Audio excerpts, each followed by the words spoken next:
Welcome back to Blind Man Morris, and today it's about nipples, grease nipples that is, where they are, what they do, and how to fix them if they're broke.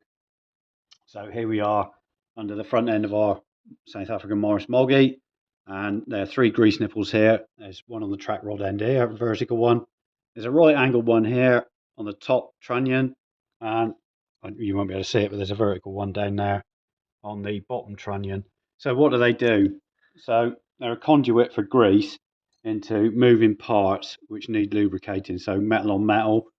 So they allow grease through via a ball bearing connected to a spring. So the spring pushes the ball bearing against the mouth of the nipple, and then as the grease is pressured in under pressure, it pushes the ball bearing down, allows the grease through to travel down through the grease channel into the part you wish to lubricate.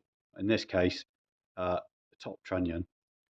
So what can happen is that dirt can get in top of the grease nipple here, and as you can see, got grease all over it, and clogs it up. So you can use a small pin or nail to test the ball bearing by pushing down on it. There you go, and it's springing up and down. And then you can use some cleaner to clean it, either penetrating fluid or brake cleaner to clean down into the nipple.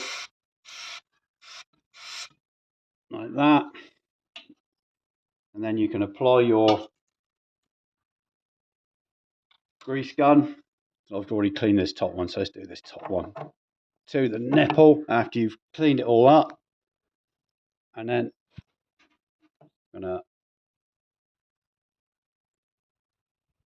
you'll see the grease being pushed out, the dust cover. You see it coming out? Yep. On the kingpin. That's pushing the old grease out, pushing round the bushings and lubricating the whole thing. And that means you know there's a little bit of grease left on top of the grease nipple, which you'll wipe off with your rag.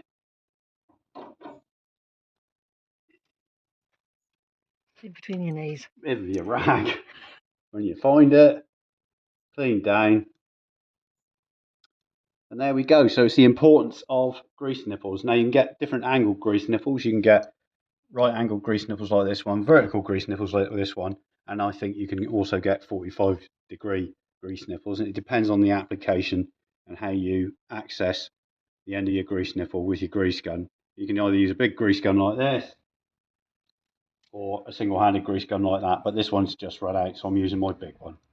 So there we go, grease nipples. Can you just show that they come off? Oh yes, they do come off. If you need to replace them, they're quite easy. So there's two different sizes I think you can get on a Morris. There's 3/8 or a 7/16 AF.